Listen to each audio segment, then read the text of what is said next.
ವೀಕ್ಷಕರೆಲ್ಲರಿಗೂ ನಮ್ಮ ವಾಹಿನಿಯ ವಿಶೇಷ ಕಾರ್ಯಕ್ರಮಕ್ಕೆ ಸ್ವಾಗತ. ಇವತ್ತಿನ ಈ ವಿಡಿಯೋದಲ್ಲಿ ನಾವು ವರ್ಷ 2024ರ ಮೇ ತಿಂಗಳಿನ 15 ಮತ್ತು 16ನೆಯ ತಾರೀಕಿನ ದಿನಗಳ ಧನು ರಾಶಿಯ ಫಲಗಳನ್ನು ತಿಳಿದುಕೊಳ್ಳಲಿದ್ದು, ಇಲ್ಲಿ ಈ ದಿನಗಳು ಧನು ರಾಶಿಯ ಜಾತಕದವರ ಪಾಲಿಗೆ ಹೇಗೆ ಸಾಬೀತಾಗಲಿವೆ, ಜೊತೆಗೆ ಈ ದಿನಗಳಂದು ಗ್ರಹ ನಕ್ಷತ್ರಗಳ ಸ್ಥಿತಿಗತಿಗಳು ಹೇಗಿರಲಿವೆ ಮತ್ತು ಇವುಗಳ ಪ್ರಭಾವ ಇಲ್ಲಿ ಧನು ರಾಶಿಯ ಜಾತಕದವರ ಪಾಲಿಗೆ ಹೇಗೆ ಸಾಬೀತಾಗಲಿವೆ ಅನ್ನೋದೆಲ್ಲವನ್ನ ಇಲ್ಲಿ ವಿಸ್ತಾರ ರೂಪದಲ್ಲಿ ಅರಿತುಕೊಳ್ಳೋಣ. ಅದಕ್ಕೂ ಮುನ್ನ ಎಂದಿನಂತೆ ನಮ್ಮ ವಿನಂತಿ ಎಂದರೆ, ನೀವಿನ್ನೂ ನಮ್ಮ ಚಾನಲ್ ಅನ್ನು ಸಬ್ಸ್ಕ್ರೈಬ್ ಮಾಡಿಲ್ಲವೆಂದರೆ ಈ ಕೂಡಲೇ ನಮ್ಮ ಚಾನಲ್ ಅನ್ನು ಸಬ್ಸ್ಕ್ರೈಬ್ ಮಾಡಿ. ಜೊತೆಗೆ ನಮ್ಮೆಲ್ಲ ವಿಡಿಯೋಗಳ ನಿರಂತರ ಅಪ್ಡೇಟ್ಸ್ಗಳಿಗಾಗಿ ತಪ್ಪದೇ ಪಕ್ಕದಲ್ಲಿರುವ ಬೆಲ್ ಐಕಾನ್ ಬಟನ್ ಕೂಡ ಕ್ಲಿಕ್ ಮಾಡಿ. ನಿಮ್ಮ ಜೀವನದಲ್ಲಿಯೂ ಏನಾದರೂ ಸಮಸ್ಯೆಗಳು ಬಾಧಿಸುತ್ತಲಿದ್ದರೆ ಈ ಕೂಡಲೇ ಸ್ಕ್ರೀನ್ ಮೇಲೆ ಕಾಣುತ್ತಿರುವ ನಮ್ಮ ಗುರುಜಿ ನಂಬರಿಗೆ ಕರೆ ಮಾಡಿ ಶೀಘ್ರದಲ್ಲಿಯೇ ಶಾಶ್ವತ ಪರಿಹಾರ ಕಂಡುಕೊಳ್ಳಿ.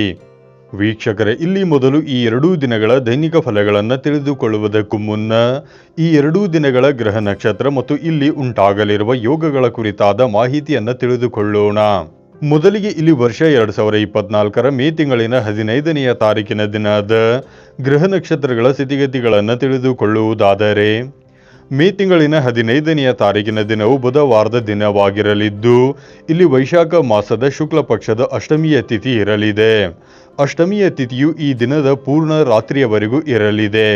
ಹಾಗೆ ಈ ದಿನದ ಮಧ್ಯಾಹ್ನದ 3:25 ಆಶ್ಲೇಷ ನಕ್ಷತ್ರದ ಗೋಚರವಿರಲಿದ್ದು, ಆ ನಂತರದಲ್ಲಿ ಮಘ ನಕ್ಷತ್ರದ ಗೋಚರ ಪ್ರಾರಂಭಗೊಳ್ಳಲಿದೆ. ಜೊತೆಗೆ ಈ ದಿನದ ಬೆಳಗ್ಗೆ 7:42 ವೃದ್ಧಿ ಹೆಸರಿನ ಯೋಗವಿರಲಿದ್ದು, ಆ ನಂತರದಲ್ಲಿ ಧ್ರುವ ಹೆಸರಿನ ಯೋಗದ ಪ್ರಾರಂಭಗೊಳ್ಳಲಿದೆ. ಚಂದ್ರದೇವನು ಈ ದಿನದ ಮಧ್ಯಾಹ್ನದ 3:25 ಕರ್ಕ ರಾಶಿಯಲ್ಲಿ ಗೋಚರಿಸಲಿದ್ದು, ಆ ನಂತರದಲ್ಲಿ ಸಿಂಹ ರಾಶಿಗೆ ಪರಿವರ್ತನೆ ಹೊಂದಲಿದ್ದಾನೆ. ಇನ್ನು ಸೂರ್ಯ ದೇವನು ಈ ದಿನದಂದು ವೃಷಭ ರಾಶಿಯಲ್ಲಿ ವಿರಾಜಮಾನನಾಗಿರಲಿದ್ದಾನೆ. ಈ ದಿನದಂದು ಯಾವುದೇ ಅಭಿಜಿತ ಮುಹೂರ್ತವಿರುವುದಿಲ್ಲ. ಇದರ ನಂತರದಲ್ಲಿ ಇಲ್ಲಿ ಮೇ ತಿಂಗಳಿನ 16ನೆಯ ತಾರೀಕಿನ ದಿನದ ಗ್ರಹ ನಕ್ಷತ್ರ ಮತ್ತು ಯೋಗಗಳ ಕುರಿತಾಗಿರುವ ಮಾಹಿತಿಯನ್ನು ತಿಳಿದುಕೊಳ್ಳುವುದಾದರೆ, ಮೇ ತಿಂಗಳಿನ 16ನೆಯ ತಾರೀಕಿನ ದಿನವು ಗುರುವಾರದ ದಿನವಾಗಿರಲಿದ್ದು, ಇಲ್ಲಿಯೂ ಕೂಡ ವೈಶಾಖ ಮಾಸದ ಶುಕ್ಲ ಪಕ್ಷದ ಅಷ್ಟಮಿಯ ತಿಥಿ ಇರಲಿದೆ.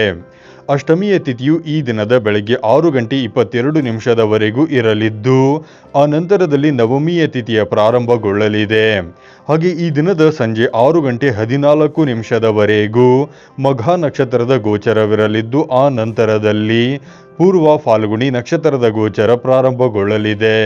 ಜೊತೆಗೆ ಈ ದಿನದ ಬೆಳಗ್ಗೆ 8:23 ಧ್ರುವ ಹೆಸರಿನ ಯೋಗವಿರಲಿದ್ದು, ಆ ನಂತರದಲ್ಲಿ ವ್ಯಾಘಾತ ಹೆಸರಿನ ಯೋಗದ ಪ್ರಾರಂಭಗೊಳ್ಳಲಿದೆ. ಚಂದ್ರದೇವನು ಈ ದಿನದಂದು ಸಿಂಹ ರಾಶಿಯಲ್ಲಿ ಗೋಚರಿಸಲಿದ್ದು, ಇಲ್ಲಿ ಸೂರ್ಯ ದೇವನು ವೃಷಭ ರಾಶಿಯಲ್ಲಿ ವಿರಾಜಮಾನನಾಗಿರಲಿದ್ದಾನೆ. ಇನ್ನು ಈ ದಿನದಂದು ಅಭಿಜಿತ ಮುಹೂರ್ತವು ಬೆಳಗಿನ 11:51 ಹಿಡಿದು ಮಧ್ಯಾಹ್ನದ 12:42 ಇರಲಿದೆ. ವೀಕ್ಷಕರೇ, ಇದು ಈ 2 ದಿನಗಳ ಗ್ರಹ ನಕ್ಷತ್ರ ಮತ್ತು ಯೋಗಗಳ ಕುರಿತಾಗಿರುವ ಮಾಹಿತಿಯಾಗಿದ್ದು, ಈ ಮಾಹಿತಿಯನ್ನೇ ಆಧರಿಸಿ ಈಗ ಈ ದಿನಗಳ ಧನು ರಾಶಿಯ ಫಲಗಳನ್ನು ನೋಡೋಣ.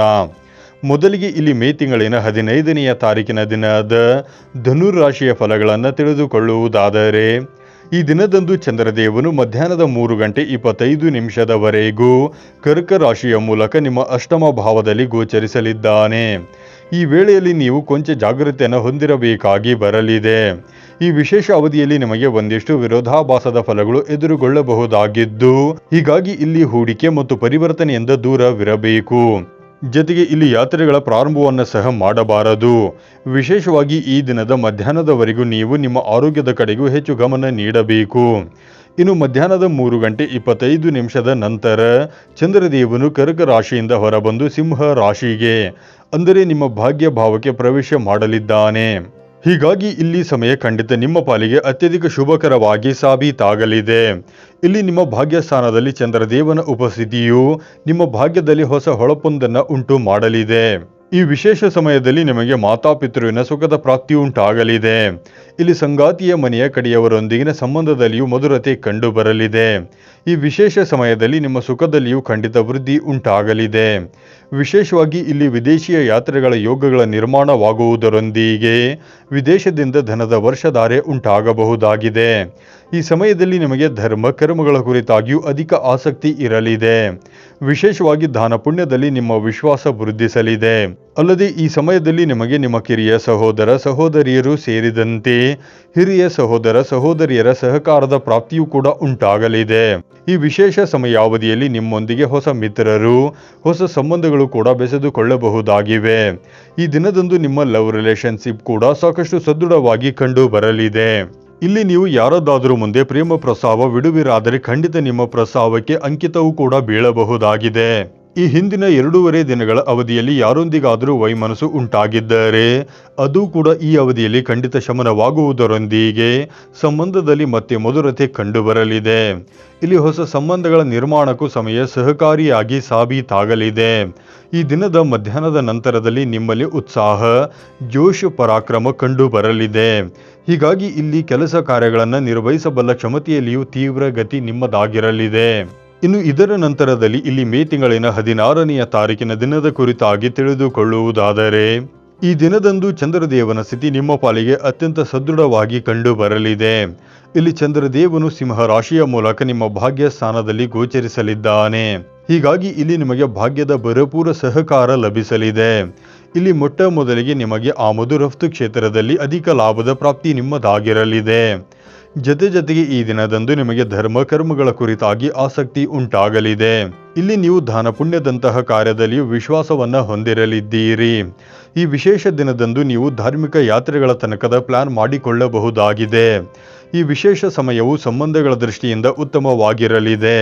ಇಲ್ಲಿ ವಿಶೇಷವಾಗಿ ನಿಮ್ಮ ಸಂಬಂಧಗಳಲ್ಲಿ ಪ್ರೇಮ ಮತ್ತು ವಿಶ್ವಾಸದ ವೃದ್ಧಿ ಉಂಟಾಗಲಿದೆ. ಈ ದಿನ ಖಂಡಿತ ನಿಮ್ಮ ಪಾಲಿಗೆ ರೊಮ್ಯಾಂಟಿಕ್ ಆಗಿಯೇ ಸಾಬೀತಾಗಲಿದೆ. ಇಲ್ಲಿ ಅವಿವಾಹಿತ ಜಾತಕದವರ ಪಾಲಿಗೂ ಸಮಯ ಉತ್ತಮವಾಗಿರಲಿದ್ದು, ಇಲ್ಲಿ ಉತ್ತಮ ವಿವಾಹ ಪ್ರಸ್ತಾವಗಳು ಕೂಡ ನಿಮಗೆ ಲಭಿಸಬಹುದಾಗಿವೆ. ಜೊತೆಗೆ ಇಲ್ಲಿ ನೀವು ನಿಮ್ಮ ಮನದಿಚ್ಛಿತರ ಮುಂದೆ ಪ್ರೇಮ ಪ್ರಸ್ತಾವ ಬಿಡುವಿರಾದರೆ ಅದಕ್ಕೆ ಸ್ವೀಕೃತಿಯೂ ಕೂಡ ಲಭಿಸಬಹುದಾಗಿದೆ. ಇಲ್ಲಿ ವಿದ್ಯಾರ್ಥಿ ಜಾತಕದವರ ಪಾಲಿಗೂ ಸಮಯ ಖಂಡಿತ ಉಚಿತವಾಗಿ ಸಾಬೀತಾಗಲಿದೆ. ಇಲ್ಲಿ ವಿದ್ಯಾರ್ಥಿಗಳು ಓದಲು ಕುಳಿತುಕೊಳ್ಳುತ್ತಾರಾದರೆ ಖಂಡಿತ ಏಕಾಗ್ರತೆ ಹೊಂದಲು ಕೂಡ ಸಾಧ್ಯವಾಗಲಿದೆ. ಇಲ್ಲಿ ನಿಮ್ಮ ಸರ್ಕಾರಿ ಕಾರ್ಯಗಳು ಕೂಡ ನಿರ್ವಿಘ್ನವಾಗಿ ಮುಂದುವರಿಯಲಿವೆ. ಜೊತೆಗೆ ಇಲ್ಲಿ ರಾಜಕೀಯ ಕ್ಷೇತ್ರದಲ್ಲಿಯೂ ನೀವು ಮಾನ ಪ್ರತಿಷ್ಠೆಯನ್ನು ಹೊಂದುವ ಅವಕಾಶ ನಿಮ್ಮದಾಗಿರಲಿದೆ. ವಿಶೇಷವಾಗಿ ಈ ದಿನದಂದು ನಿಮ್ಮ ತಂದೆಯ ಕಡೆಯಿಂದ ಸಂಪತ್ತು ಅಥವಾ ನಿಮ್ಮವರಿಂದ ವಿಶೇಷ ಪಾರಿತೋಷಕವೊಂದು ನಿಮಗೆ ಲಭಿಸಲೂಬಹುದಾದ ಸಾಧ್ಯತೆ ಇರಲಿದೆ. ಈ ವಿಶೇಷ ಸಮಯವು ನಿಮ್ಮ ಅದೃಷ್ಟವನ್ನು ಸಹ ಹೊಳೆಯುವಂತೆ ಮಾಡಲಿದೆ. ಹೀಗಾಗಿ ಇಲ್ಲಿ ನಿಮಗೆ ಕಡಿಮೆ ಕರ್ಮ ಮಾಡಿದಾಗ್ಯೂ ಹೆಚ್ಚು ಫಲಗಳ ಪ್ರಾಪ್ತಿ ಉಂಟಾಗಲಿದೆ. ಈ ದಿನದಂದು ದೊಡ್ಡ ಡೀಲ್ ಒಂದಕ್ಕೂ ಅಂಕಿತ ಹಾಕಬಹುದಾಗಿದೆ. ಜೊತೆಗೆ ಇಲ್ಲಿ ನಿಮ್ಮ ಬಹುದೊಡ್ಡ ಕಾರ್ಯವೊಂದು ಕೂಡ ಸಂಪನ್ನವಾಗಬಹುದಾದ ಯೋಗವಿರಲಿದೆ. ಇಲ್ಲಿ ಆ ಯಾವ ಕಾರ್ಯವು ನಿಮ್ಮ ಭಾಗ್ಯದೊಂದಿಗೆ ಬೆಸೆದುಕೊಂಡಿದೆಯೋ ಆ ಕಾರ್ಯ ಈ ದಿನದಂದು ಖಂಡಿತ ಸಂಪನ್ನಗೊಳ್ಳಲಿದೆ. ಇಲ್ಲಿ ಭಯಮುಕ್ತರಾಗಿ ಹೂಡಿಕೆ ಮತ್ತು ಪರಿವರ್ತನೆಗೂ ನೀವು ಮುಂದಾಗಬಹುದಾಗಿದೆ. ಒಟ್ಟಾರೆಯಾಗಿ ಇಲ್ಲಿ ಈ 2 ದಿನಗಳು ನಿಮ್ಮ ಪಾಲಿಗೆ ಲಾಭದಾಯಕವಾಗಿ ಸಾಬೀತಾಗಲಿದ್ದು ತಪ್ಪದೆ ಈ ಸಮಯದ ಸದುಪಯೋಗ ಪಡೆದುಕೊಳ್ಳಬೇಕಾಗುವುದು. ಇನ್ನು ಈ 2 ದಿನಗಳಂದು ನೀವು ಬೆಳಗ್ಗೆ ಎದ್ದು ಆಲದ ಮರಕ್ಕೆ ಜಲವನ್ನು ಸಮರ್ಪಿಸುವುದು, ಜೊತೆಗೆ ಗೋಮಾತೆಗೆ ಬಾಳೆಹಣ್ಣುಗಳನ್ನು ತಿನ್ನಿಸುವುದು, ಹಾಗೆ ನಿಮ್ಮ ಹಣೆಯ ಮೇಲೆ ಚಂದನದ ತಿಲಕ ಬಿಟ್ಟುಕೊಳ್ಳುವುದು ಮಾಡಬೇಕು. ಇದರಿಂದಾಗಿ ಈ ದಿನಗಳ ನಕಾರಾತ್ಮಕತೆ ದೂರಗೊಳ್ಳುವುದರ ಮೂಲಕ ಶುಭ ಫಲಗಳ ಸುರಿಮಳೆ ನಿಮ್ಮ ಮೇಲೆ ಉಂಟಾಗಲಿದೆ. ವೀಕ್ಷಕರೇ, ಇದು ಈ 2 ದಿನಗಳ ಧನುರಾಶಿಯ ಫಲಗಳ ಸಂಪೂರ್ಣ ಮಾಹಿತಿಯಾಗಿದ್ದು, ಈ ಮಾಹಿತಿ ನಿಮಗೆ ಇಷ್ಟವಾದರೆ ದಯವಿಟ್ಟು ವಿಡಿಯೋವನ್ನು ಲೈಕ್ ಮತ್ತು ಶೇರ್ ಮಾಡಿ. ಹಾಗೆ ಚಾನಲ್ ಸಬ್ಸ್ಕ್ರೈಬ್ ಮಾಡುವುದರೊಂದಿಗೆ ನಮ್ಮೆಲ್ಲ ವಿಡಿಯೋಗಳ ನಿರಂತರ ಅಪ್ಡೇಟ್ಸ್ಗಳಿಗಾಗಿ ತಪ್ಪದೇ ಪಕ್ಕದಲ್ಲಿರುವ ಬೆಲ್ ಐಕಾನ್ ಬಟನ್ ಕೂಡ ಕ್ಲಿಕ್ ಮಾಡಿ.